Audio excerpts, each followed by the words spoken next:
La parole est à Madame Céline Nervieux.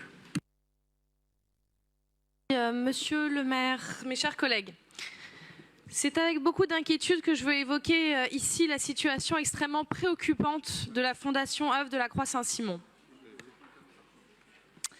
Fondée il y a 120 ans exactement par Marie de Méribel, la Fondation œuvre de la Croix-Saint-Simon est un acteur associatif historique essentiel sur le territoire parisien et francilien, et je veux saluer, et j'en profite pour avoir une pensée pour Madame Bouvier Isabelle, qui a été sa directrice pendant près de 10 ans et avec qui on a excellemment travaillé à l'époque en tant que conseillère déléguée à la petite enfance et l'ensemble de la DFPE.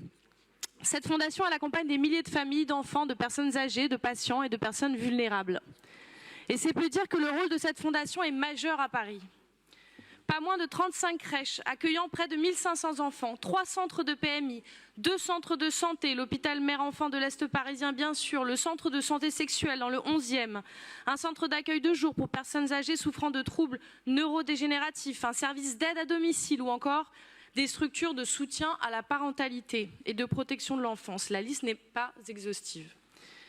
Vous le savez, cette institution, aujourd'hui, elle est en très grande difficulté. Elle a été placée en redressement judiciaire depuis novembre 2025 et la Fondation a annoncé un plan de cession de l'ensemble de ses activités, faisant peser une immense inquiétude sur l'avenir des salariés, des usagers et des structures elles-mêmes.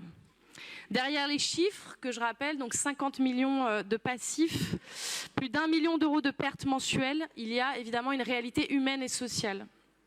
Celle de professionnels engagés, près de 1800, qui assuraient chaque jour des missions indispensables de solidarité, de service public, comme je l'ai dit.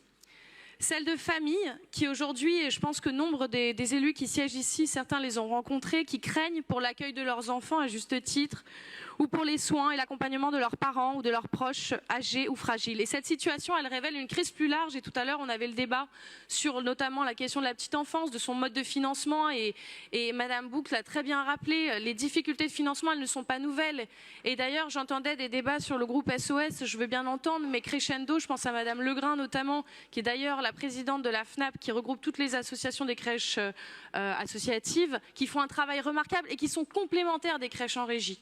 Donc quand certains laissent entendre qu'on pourrait questionner le modèle associatif, non, il est complémentaire, il fait partie du service public, et la situation de la Fondation Croix-Saint-Simon et la vigilance qu'on doit porter vis-à-vis de la protection de ces associations, je pense, nous mobilise tous élus parisiens.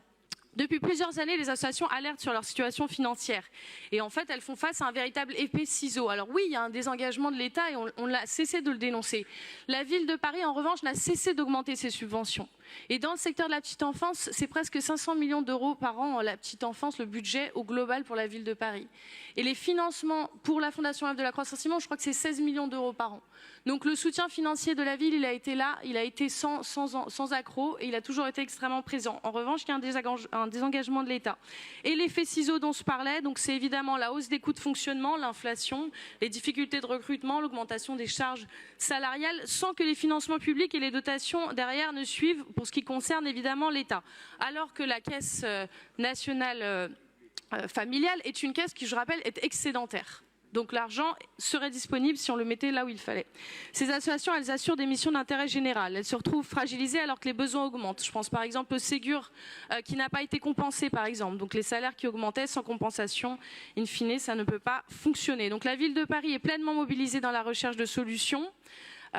Pour cette situation compliquée. Les repreneurs peuvent faire une offre jusqu'au 15 juin, on le sait. La ville de Paris prendra toute sa part. Et c'est l'objet de cette délibération qui nous est présentée aujourd'hui, qui propose de reprendre une crèche en régie dans le 20e. Et précisons donc qu'il s'agit d'une crèche municipale dont la gestion avait été confiée à la Fondation par voie de délégation de service public. Et s'agissant des autres structures, la mairie de Paris a saisi par courrier, le maire personnellement s'en est saisi et a saisi le Premier ministre, les principaux acteurs pour demander la pleine mobilisation des services de l'État pour garantir la continuité des activités. Notre groupe a souhaité déposer un vœu afin de rappeler, donc j'en profite pour présenter également les attendus du vœu, que nous devons collectivement être mobilisés, et je sais que ce sera le cas de façon unanime dans cette salle, pour préserver la continuité des activités dans un cadre non lucratif Et ça, je pense que c'est un engagement qu'on doit prendre, en tout cas qu'on doit essayer de tenir. Préserver les emplois et les compétences, évidemment. Faire en sorte qu'aucun enfant, aucune famille ne se retrouve sans solution. Assurer la continuité des soins et l'accompagnement des publics fragiles. Éviter ce démantèlement qui fragiliserait encore davantage notre offre médico-sociale parisienne. Nous avons une responsabilité qui est collective de ne pas laisser disparaître dans l'indifférence la Croix Saint-Simon. Et je veux avoir un mot pour toutes les familles qui sont inquiètes légitimement, leur dire que la ville de Paris est à leur côté, qu'on fera notre maximum. Je vous remercie.